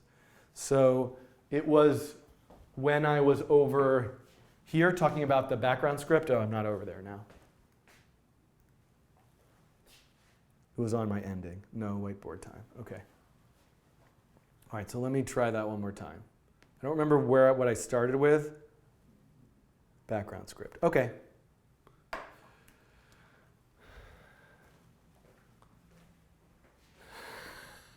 What did I start by saying over there?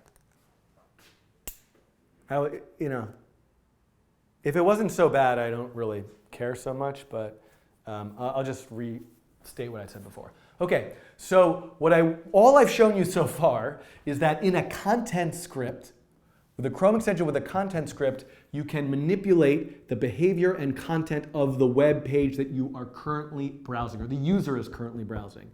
But a Chrome extension, we can actually listen to and think about the browsing experience as a whole. So what if I think I said all this stuff over there. What if I want to add a button or know when a user is typing? The way that is done is by adding something called the way that's done is by adding something called a background script. So a Chrome extension can have a background script. Content script executes for every web page that matches the URL after it's loaded. The background script is actually a thing that runs as soon as you launch Chrome, and it's always there listening for all of the events of the things you might be doing in Chrome. Are you opening a new tab? Or are you pressing a button on the interface? Are you typing in the address bar? So this is going to unlock a lot of other kinds of possibilities, and it's what I will show you in the next video. Whatever. It was a minor blip. Maybe the first, Mathieu, you don't need to include the second one if it's fine. Whatever I did first made more sense. Okay. So I'm going to try to do a video with a background script now. Before I can do that, all right. Who on the internet can very quickly tweet at the coding train a little coding train icon that I can put here as a button? So I want something to appear here that's not just the default thing. So I need probably like a 64 by 64 PNG. I bet you I can make one myself faster than I think. Coding, train, store env. Wait, no. If I go to sticker mule, coding train. Hey, what's this? Is this somebody else? Oh no, this is me. So let me grab this, maybe, and save image as, one might make me PNG. There we go.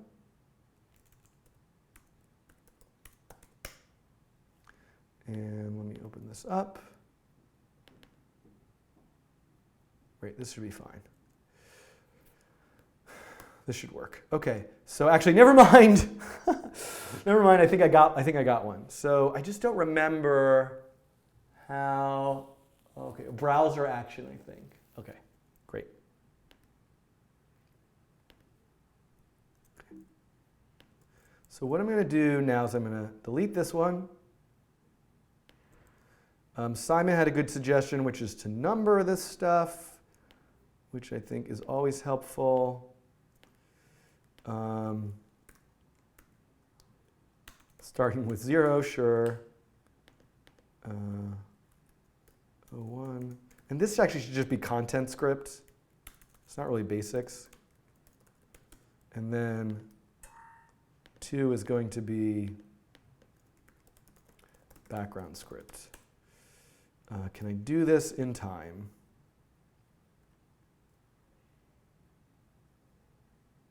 Don't save. Don't save.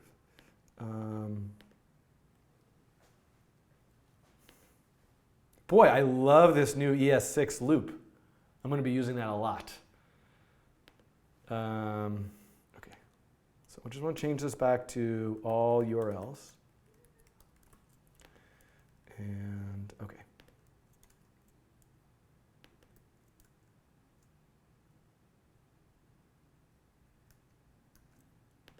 Okay, here we go.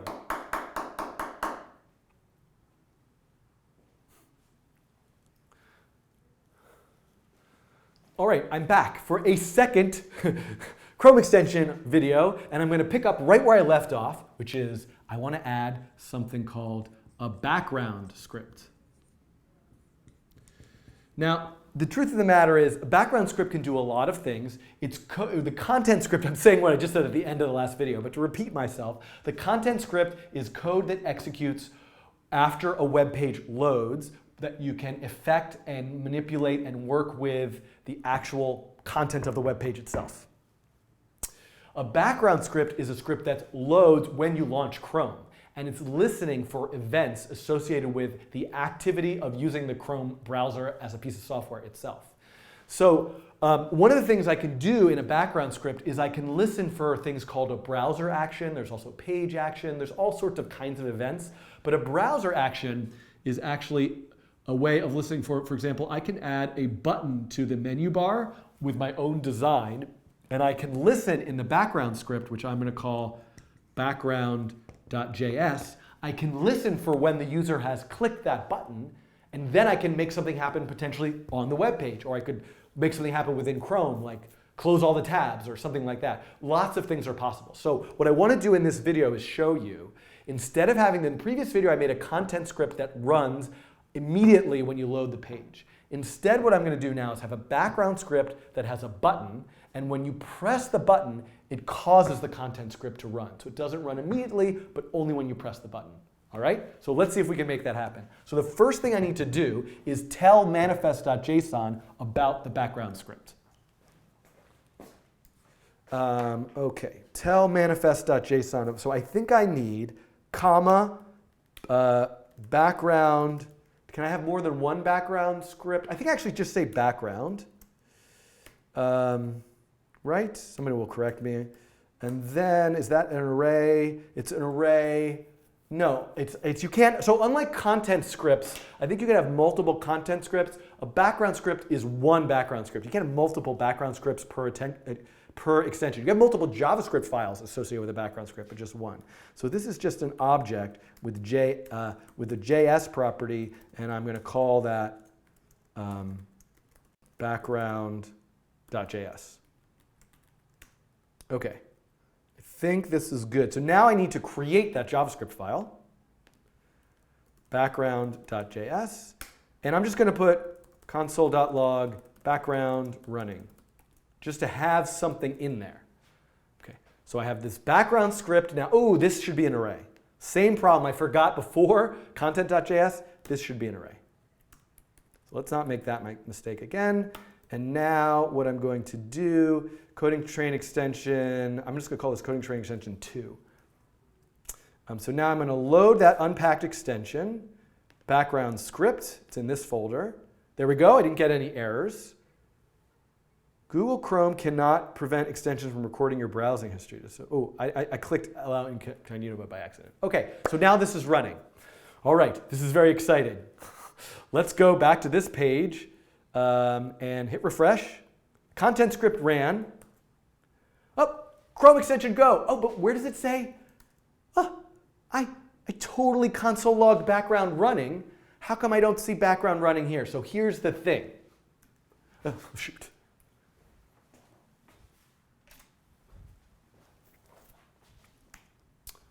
Here's the thing.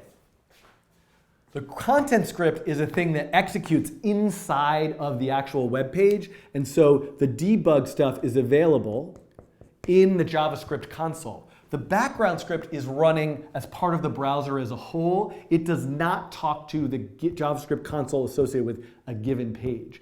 Instead, you're going to have to go back to debug any console logs in the background script in a different place. Let me show you where that is. So what I'm going to do here is now, I need to go to this page, right? Chrome//extensions, and then, wait a sec.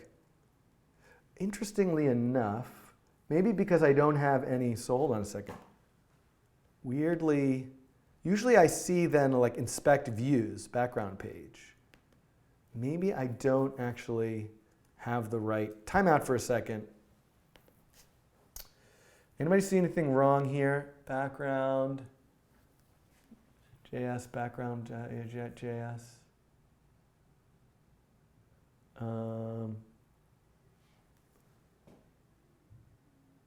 Background.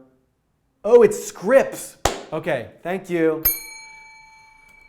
Oops, oops, oops. So I'm looking for actually what you see down here, which is inspect views background page, and I don't see that. The reason is I got this wrong. This should be scripts. For content scripts, it was JS. For background, it's scripts. Whatever, this is the specification for how a Chrome extension works. Let me hit all that drama for nothing. Let me hit reload. Now, same thing, I can go here. Chrome extension go, that console log that's in my background script is not appearing in the JavaScript console in the browser, but if I go back to the extensions page, I now see that it says inspect views. I can click there, and now I can see here, I can look at the JavaScript console for the background script. So this is just an important piece. Debugging is tricky because you got to remember, is this part of the background script? Is this part of the content script? Where's it all happening? Okay, now let's actually add a browser action. So what I'm going to do is I'm going to now, in manifest, I'm going to say browser action, colon,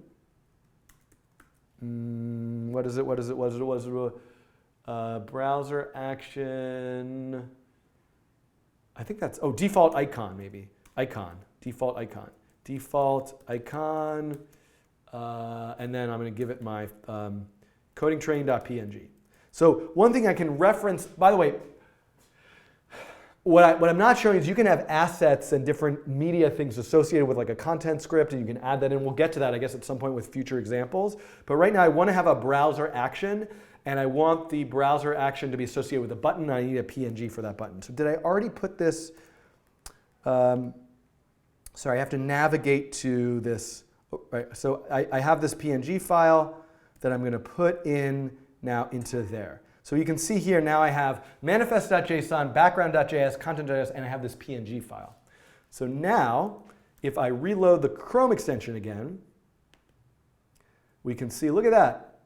All the way up there, there's my button now. Anyway, I could design it a lot better. It probably has all this, that PNG has all this extra. But now if I press this button, I'm triggering a browser action. So I need to listen for that browser action where?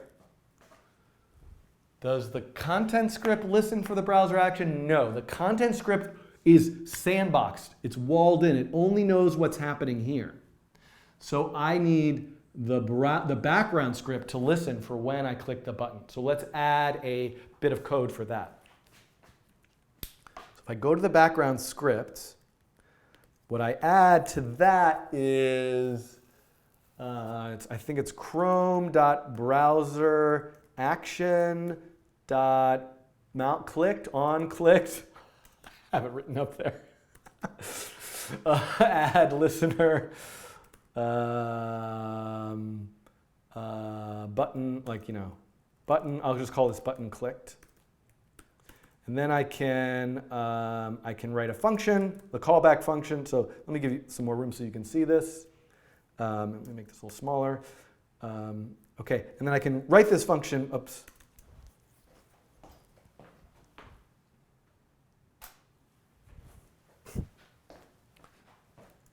I can write this function called button click. This is me making up a function now. This is my made up callback. It could be an anonymous callback. Ooh, there's a camera up here that I just hit. It could be an anonymous function written in there, but I'm going to do this in a simple way. And I believe, and then I can just say console.log button clicked. So let's do that. So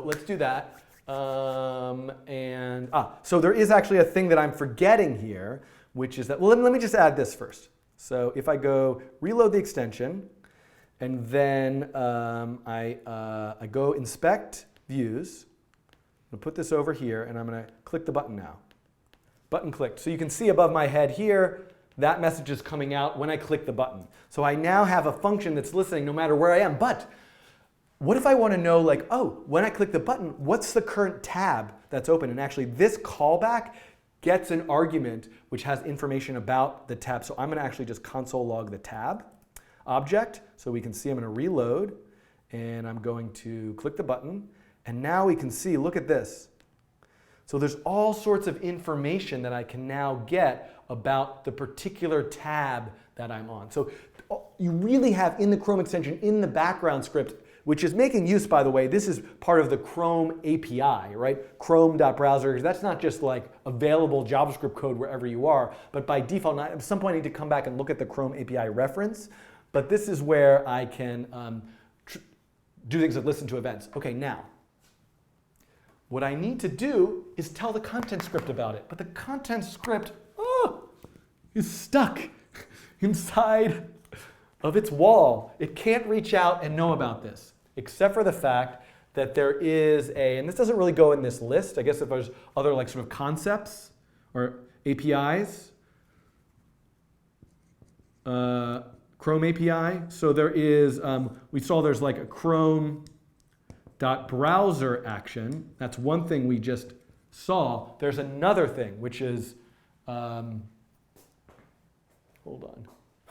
Looking at my notes over the wall.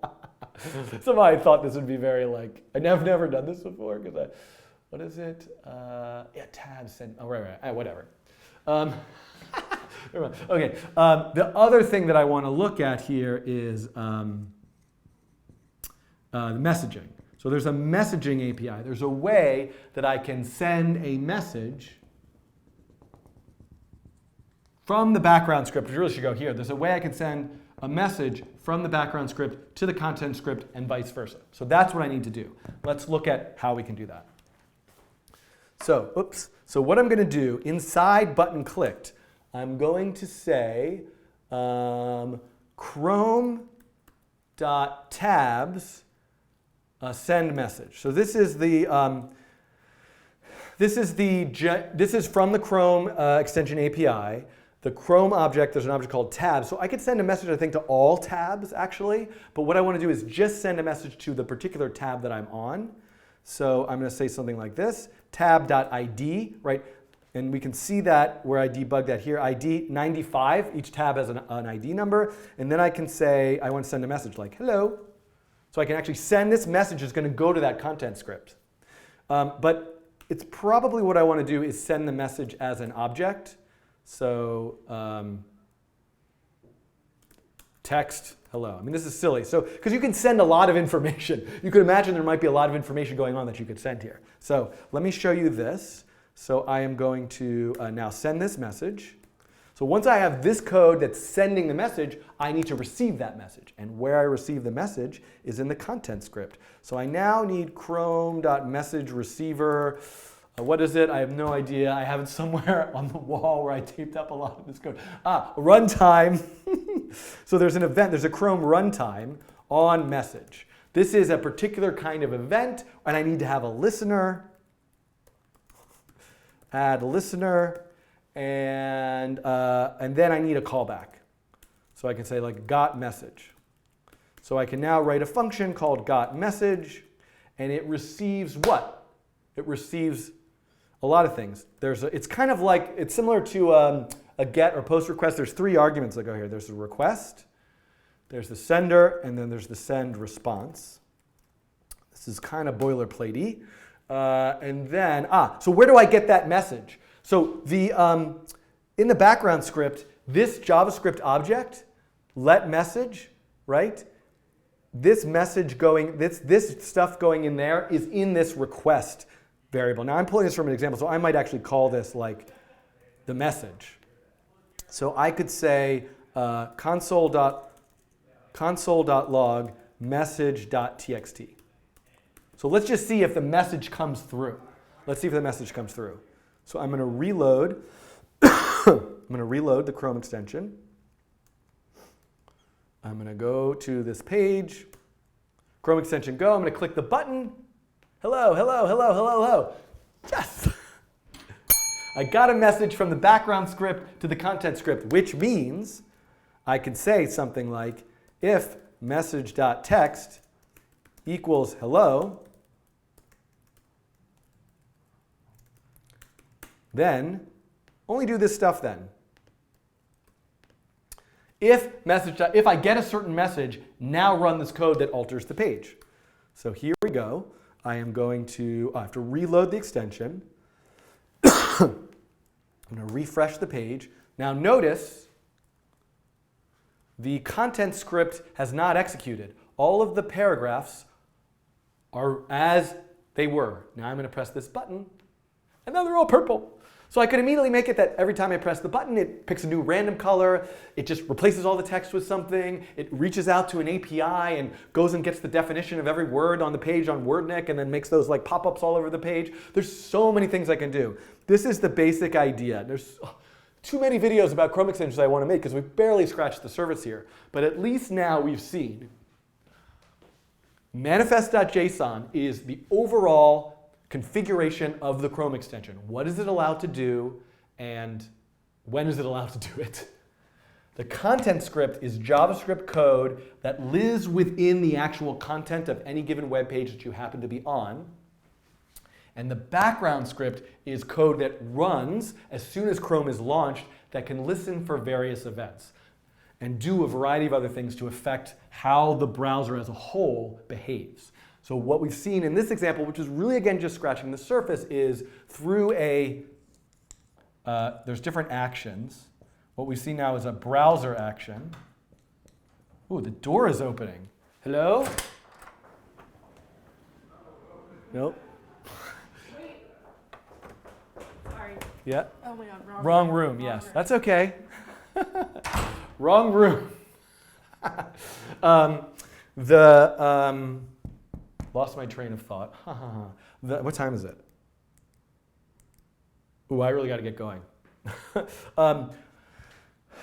The browser action, there's also something called a page action. I'm going to get to all this stuff later. But the background script can listen for a browser action, like pressing a new button, and then send a message to the content script to do stuff to the content. So basic idea, I'm going to come back, and in the next, whoa. I did not trigger that sound effect. But apparently everyone's really excited by this Chrome extension that I made. So with just these two videos, I think you could probably make something kind of interesting, quirky, and creative that subverts and alters the way one traditionally browses the web. So if you make something, share it with me on Twitter at Schiffman, share it in the comments. I forgot I'm always supposed to say like and subscribe. Everybody tells me I'm supposed to say that. Whatever. If you feel like it, like and subscribe. And I'm going to also next do a coding challenge where for any given web page, through a browser extension, I can press the button and replace all the images with images of kittens. So that's what I'll be doing. I'm going to turn these into like a little bit of a coding challenge, and then I'm going to come back and do more stuff. I'm going to add P5 to a content script, lots of other things. So there'll be a whole bunch more videos in this Chrome extension Bookmarklet playlist. Thanks for watching. Okay. All right, everybody. Local storage would be good to cover. All right. All right, so I apologize that I have to run now. I will...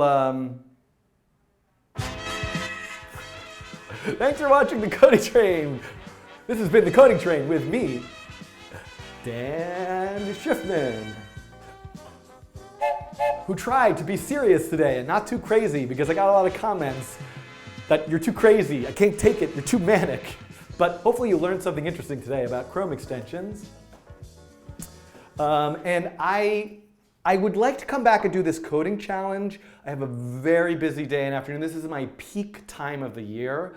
I'm definitely going to do pop-ups. Thank you, Simon. I forgot to mention pop-ups. So we'll see if I can manage to do a couple more things later today, if I can sneak up. I'm saying this now, and it's quite likely that it won't happen. But I will be back soon enough. I can try to answer a couple questions. I know you're all saying you like the crazy. That's good. That's nice to hear. I appreciate that. Let me look at the schedule.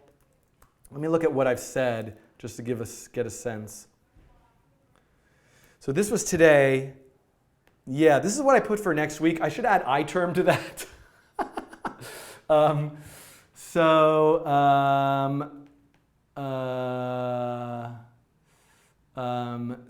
I'm gonna see. I don't even think I got through a third of the Chrome extension tutorial stuff that I wanted to do.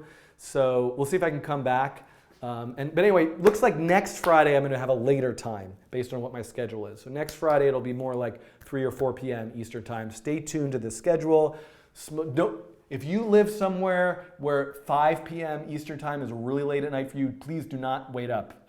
I would say there's like, at best a 25% chance I'm going to make it back to just do that coding challenge later today. But anything I do will be available in an archive later this weekend. So thanks for watching. Thanks for tweeting the channel icon to me. Yes. The full stream will be available later. Why don't I use Sublime Text anymore? I don't know. I feel like I'm supposed to use Microsoft Visual Studio now. That's what everybody tells me. Thank you, Echo34, for doing that. Okay, blockchain is not something on my list to get to at any point, anytime soon. I really don't know anything about it, although I would be open to having a guest come do something about that. Okay, thanks everybody. This has been The Coding Train with me, Daniel Schiffman, and this will be available soon, later. Goodbye. I have to press the button to stop streaming and stop recording.